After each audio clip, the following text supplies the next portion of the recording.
A menudo los tumores óseos se originan en áreas de crecimiento rápido como el fémur, la tibia o el húmero.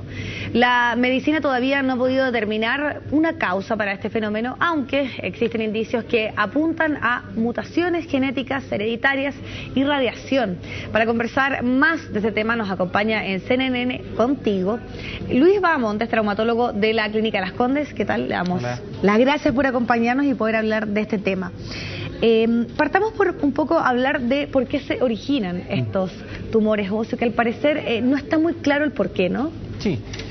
Mira, en realidad los tumores óseos como entidad propia son raros, son patologías bastante raros, pero sin embargo es bueno hacer notar de que los tumores óseos, entre comillas, más frecuentes de todo son las lesiones secundarias en hueso que se originan a partir de otros cánceres. Ejemplo, en la mujer el cáncer de mama puede originar localizaciones secundarias en hueso llamadas metástasis. En el hombre el cáncer de próstata puede originar las mismas lesiones óseas, las cuales significan complicaciones que fundamentalmente afectan la calidad de vida de los pacientes. Producen dolor, producen fractura, producen impotencia funcional, y es ahí donde la cirugía ortopédica tiene un rol.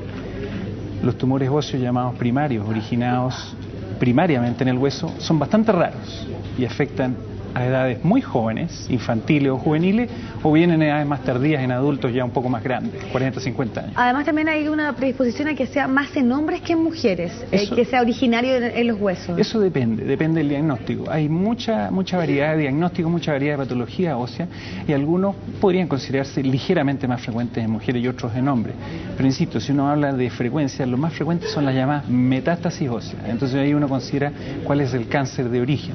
Perfecto. En la mujer típicamente mama, en el hombre típicamente la próstata.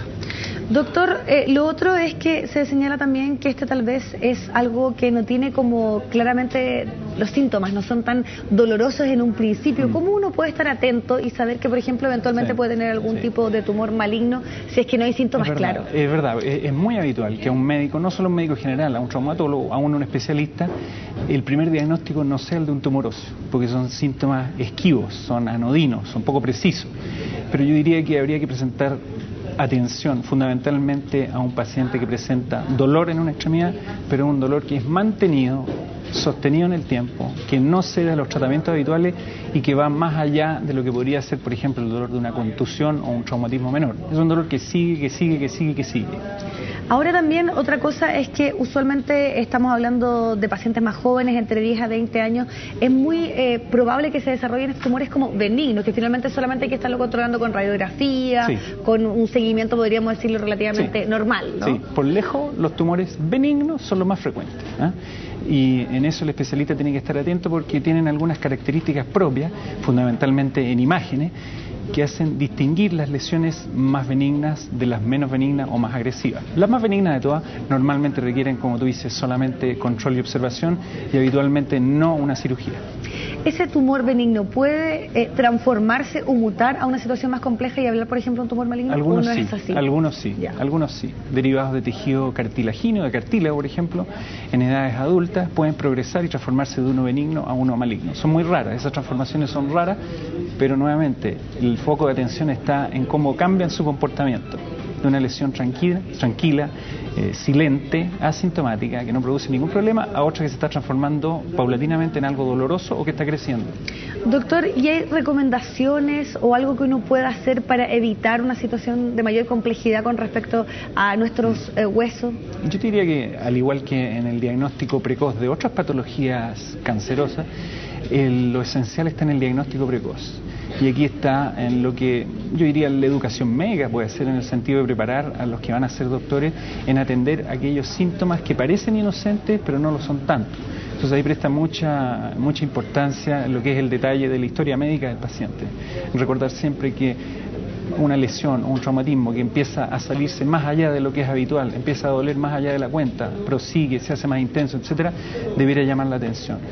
El diagnóstico precoz, yo diría que hace una cosa central en la mejoría del pronóstico. Ahora, que podríamos denominarlo como cáncer a los huesos, afecta principalmente a las personas de una edad más avanzada, o sea, es ahí donde uno también tiene que estar constantemente monitoreando y también lo que estábamos conversando, usualmente ellos tienen problemas a los huesos, a las articulaciones, por lo tanto pueden estar constantemente señalando que tienen dolores. Correcto, correcto. En los seguimientos oncológicos de los tratamientos de los cánceres conocidos, dentro de los seguimientos, dentro de los exámenes, se centran también en el estudio del esqueleto, prestando atención a si aparecen manchas o figuras o lesiones que hacen sospechar una progresión o diseminación de ese cáncer al hueso. Perfecto. Hablemos un poco de los tratamientos. Ya entramos un poco en la situación de que se trate de algo benigno, pero ¿qué es lo que sucede cuando ya estamos hablando de un tumor maligno? Ahí los tratamientos, ¿cómo son distintos tal vez a cuando este cáncer está afectando un órgano? Sí, mira, progresivamente a lo largo de décadas los tumores óseos malignos, que afectan sobre todo a los jóvenes, están teniendo mejor pronóstico, los tratamientos están siendo más eficaces. Aquí el desarrollo de nuevos quimioterapéuticos, el desarrollo de la oncología médica, de la radioterapia, de la genética molecular, etcétera, ha significado de que pacientes que antes no era posible curarlo, ahora sí lo es. Y yo diría que en una cifra global o redonda, cerca de 2/3 de los pacientes con un tumor óseo maligno de edad joven son posibles de ser curados. Perfecto.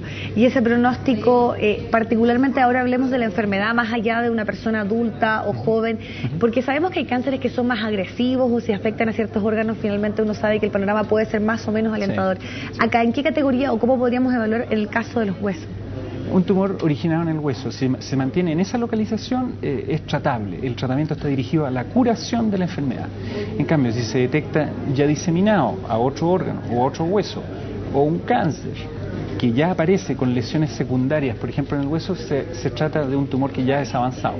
El pronóstico, por supuesto, cambia, ya no es tan favorable, y los tratamientos, si bien han logrado mejorar el pronóstico, fundamentalmente apuntan a mejorar la longitud y la calidad de la sobrevida. Doctor, ¿y hay secuelas con las cuales quedan las personas que tuvieron algún cáncer a los huesos y que lograron recuperarse? Ahí la cirugía ortopédica ha tenido un desarrollo espectacular en el último par de décadas. Antes de esto y antes del desarrollo de las nuevas drogas, las nuevas terapias médicas, los pacientes habitualmente iban a la amputación.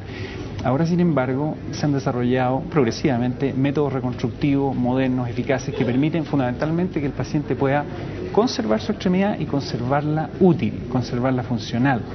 En eso influye la existencia de bancos de tejido óseo, la existencia de desarrollo de prótesis o implantes metálicos que suplen la función de casi cualquier parte del esqueleto.